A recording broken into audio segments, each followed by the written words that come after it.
మనం ఆర్థిక వనరుల్లో కానీ సజీవుల్లో కానీ చేయకపోవచ్చు. అలాగే ఈరోజు భారతదేశంలో ప్రభుత్వం వెనుకబాటు పట్టడానికి అనేక రకాల కారణాలు. ఒకటి నూతన ఆర్థిక విధానాలు కావచ్చు, అలాగే కమ్యూనిస్ట్ పార్టీలు వస్తున్నటువంటి విభేదాలు కావచ్చు, సిద్ధాంతపరమైనటువంటి అంశాలు కావచ్చు. ఏమైనప్పటికీ ఈరోజు దేశంలో మతోన్మాదులు పెరగడానికి కారణమైంది.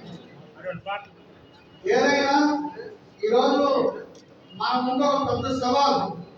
అసలు భవిష్యత్తులో ఎవరైనా పట్టుకుంటే చంపేసే రోజులు రాబోయే రోజులు మనకి వస్తుందనేది ఈ మౌలికుల యొక్క విధానం మనకు అర్థమవుతుంది. ఏదో రాష్ట్రం చూస్తూ ఇటువంటి రాజ్యాంగాన్ని కూడా రద్దు చేసి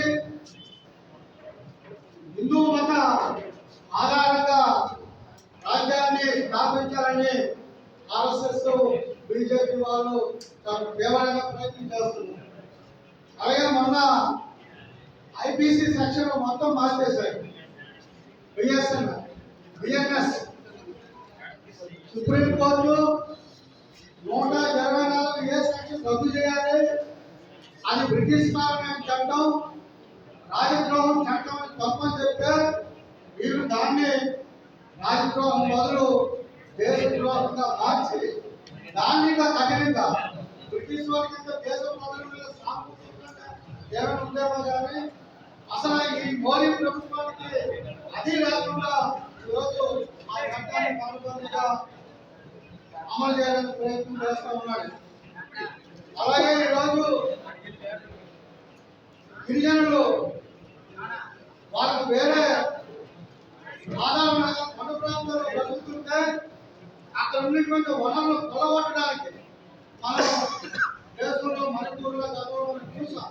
దాంట్లో బొగ్గుల్లో కూడా మనం అన్ని వామపక్ష పార్టీలు ఐక్యం చేసి ఈ మణిపూర్ కులమాన్ని ఖండించాం. మణిపూర్లో జరుగుతుందంటే గ్రీన్ బాక్సైట్లు ఏదైతే ఉన్నాయో కొన్ని లక్షల కోట్లు విలువ చేసే ఆ గ్రీన్ బాక్సైట్లు ఆదాయాన్ని కట్టబెట్టడానికి అక్కడ ఉన్నటువంటి ప్రజల మధ్య డబ్బు పెట్టి ఆ కొండ ప్రాంతాల్లో అతి కిరాతకంగా వాళ్ళు చంపడం కానీ భయపెట్టేస్తే దేశం కూడా భయపడాలి. ఆ విధానానికి వ్యతిరేకంగా ఎవరైనా మీరు ఆందోళన చేస్తే మేము ఈ విధంగా ఉంటామని పద్ధతిలో ఈరోజు ఆ దుర్మార్గమైనటువంటి అన్యాయాన్ని మనం కళ్ళారా చూసాం. మనకు వెంటనే ఆ సమాచారం కూడా రావాలి. కాబట్టి బీజేపీ ప్రభుత్వం దుర్మార్గాన్ని కాదు నాయకులు చెప్పినట్టు మన విధానాలు కానీ లేకపోతే మనకు ఉన్నటువంటి వేదవిప్రాయాలు కానీ ఇవన్నీ పక్కన పెట్టి ముందు బీజేపీ ప్రమాదాన్ని మనం అడ్డుకోకపోతే ఏ ఒక్కరు కూడా మిగిలినటువంటి లేదు అని చెప్పేసి మనకి ఈరోజు అర్థం కావాల్సినటువంటి అవసరం ఉంది. అయితే బొగ్గుల్లో ఉండేటప్పుడు ఇక్కడ అన్ని సంఘాలతో కలిపి అనేక కార్యక్రమాలు గతంలో జరిపేవారు. మా శక్తి మేరకు సిపిఎం పార్టీ కూడా అటువంటి ప్రయత్నం ఈ మధ్యకాలంలో ఇక్కడ ఉన్నటువంటి వామపక్షాన్ని ఐక్యం చేసి ఈరోజు అనేక కార్యక్రమాలు ప్రధానంగా బీజేపీ చేసుకున్నటువంటి వారి యొక్క విధానాలు మా శక్తి మేరకు మేము ఇక్కడ ప్రయత్నం చేస్తున్నాం.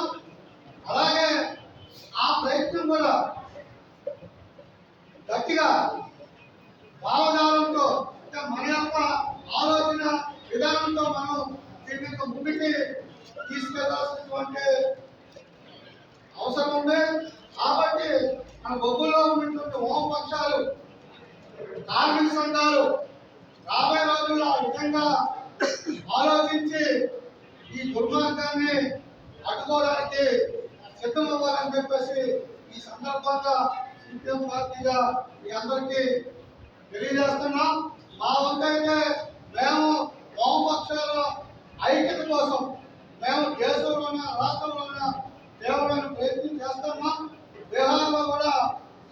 పార్టీతో కలిసి అక్కడ కూడా ఈరోజు ఏమైనా ఈరోజు బీజేపీకి వ్యతిరేకంగా ఉన్నటువంటి ప్రాంతీయ పార్టీలు కానీ కొన్ని జాతీయ పార్టీలు కానీ వాళ్ళ అవసరాల రీత్యా మన వాళ్ళతో వెళ్ళడం తప్ప ఏవి కూడా ఈ దేశాన్ని వాళ్ళ ముందుకు తీసుకెళ్ళిన పరిస్థితి లేదు. ఆర్థిక విధానంలో కార్పొరేట్ సహకరించడంలో ఆ పార్టీలు ఎక్కడా కూడా బీజేపీకి మిగతా ఊర్జో పార్టీకి ఎక్కడ తేడా లేదనేది మాకున్నటువంటి అంచనా. కాబట్టి రాబోయే రోజుల్లో వామపక్ష బలాన్ని ఈ దేశంలో పెంచకపోతే కేవలం నష్టం జరుగుతుందని భావిస్తూ ఆ ప్రయత్నంగా మేము కూడా చేస్తామని, ఆ ప్రయత్నంగా బొగ్గుల ప్రాంతంలో కూడా ఏదైతే గంటి ప్రసాదం గారు ఆశయాలు వాళ్ళ ఆలోచన ఏదైతే ఉందో ఆ ఆలోచనకి అనుగుణంగా ఈ ప్రాంతంలో కూడా ప్రయత్నం చేస్తాము. దానికి అందరూ సహకరించాలని తెలియజేస్తూ నాకు అవకాశం ఇచ్చిన మీ అందరికీ ధన్యవాదాలు.